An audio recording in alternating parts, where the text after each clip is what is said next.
Fala, povo, beleza? Não. Estamos aqui para mais uma aula do quadro, hoje falando sobre, continuando equilíbrio químico na verdade, né? Brincando um pouquinho sobre pH e pOH, que indiretamente está ligado com uma coisa que a gente vai ver primeiramente agora, que é o equilíbrio iônico da água. Eu falo das duas juntas, geralmente, porque para mim as duas coisas são a mesma coisa. Eu vou provar para vocês que essa visão faz um certo sentido, tá? Bom, o que a gente fala de... Eu falei com vocês anteriormente que em toda a parte de equilíbrio químico, o embasamento final dela é ter uma boa noção entre o que é liberado de H3O+, em ácidos, e o que é liberado de OH- em bases, tá? Isso tem uma relação com pH e pOH, como já adiantei. Porém, o mais fascinante aqui é que a água, a nossa querida aguinha, H2O, ela consegue também sofrer ionização. Só que ela sofre ionização dela com ela mesma.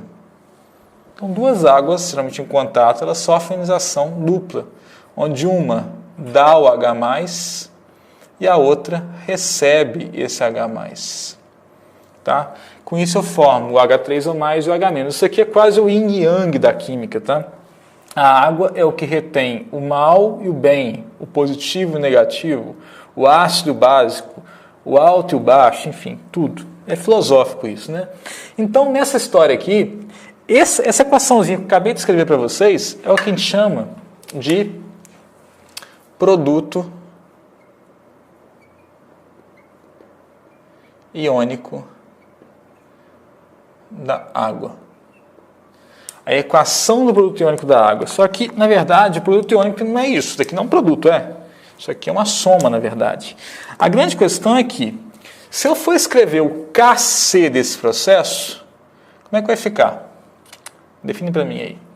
Bom, pelo que eu sei, é a concentração dos produtos, então vai ser H3O+, vezes OH-, sobre dos reagentes. Só que os reagentes aqui são líquidos, não entram.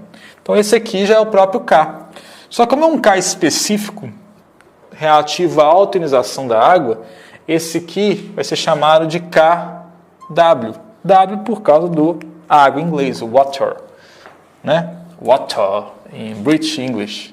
Então esse cara aqui é o que denomina, na verdade, o correto, na verdade, né, é que esse cara seja chamado de produto iônico da água, e não a reação em si.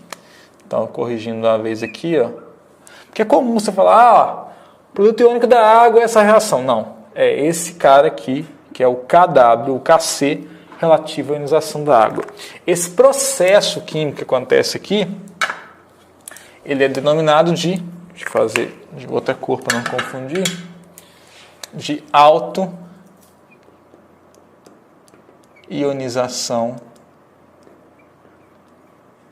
da água. Esse processozinho bem definido aqui. Beleza? Você fala assim, pô, entendi, não tem nada demais aqui. Por isso que eu falo que é interessante a gente aprender bem a parte de equilíbrio químico, o que é o Kc, como definir o Kc, qual o significado do Kc, porque para frente, o que a gente viu depois disso foi só Kc, só que em outros nomes.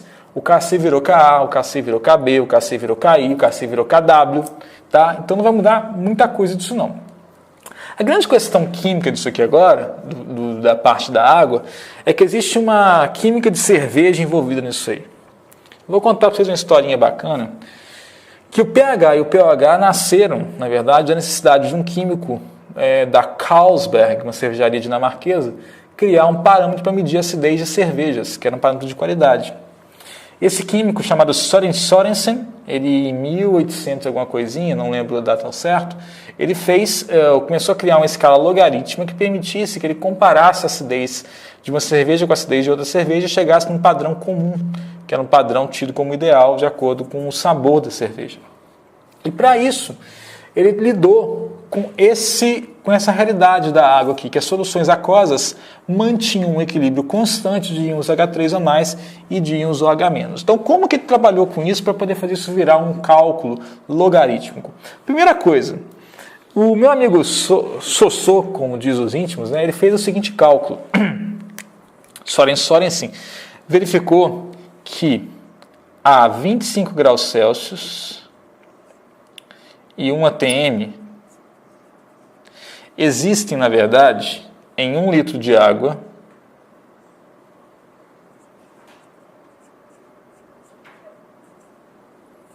uma surpresa. Vê se esse número vai ser bacana na sua opinião, né? Existem de H3O+, 10 a menos 7 mol por litro, e de OH-, 10 a menos 7 mol por litro. Por isso que é em 1 litro de água, tá? Então esse cálculo ele fez na época e verificou isso. O mais interessante é que esse processo aqui, então, ele varia com a temperatura, porque ele não envolve um K. Então o Kw varia com a temperatura. Você pode até ter uma noção bacana disso já. Para começar a brincadeira, então, dessa noção, como é que ficaria o Kw a 25 graus Celsius, então, partindo desse ponto aqui? Essas são as concentrações em equilíbrio de H3O+, e OH-. Então, ficaria assim, ó. Kw é H3O+, vezes OH-. Como eu sei os valores deles, eu vou ter 10 a menos 7 vezes 10 a menos 7. E o Kw, então, vai valer 10 a menos 14 como valor padrão. Essa aqui é a famosa, se você quiser colocar assim, né? Não, bati, não deu certo. Constante de ionização da água. Ou constante do produto iônico da água também, tá? Também serve. Então esse Kw foi descoberto nessa época, teve esse grande benefício para a cervejaria do Carlsberg lá.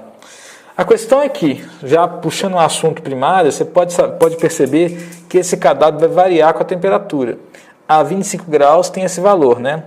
Eu tenho uma tabelinha aqui na minha cola aqui, que fala que, por exemplo, então, só para poder chamar a atenção de vocês, deixa eu botar aqui como uma curiosidade. Vou colocar o cogumelo do Mário.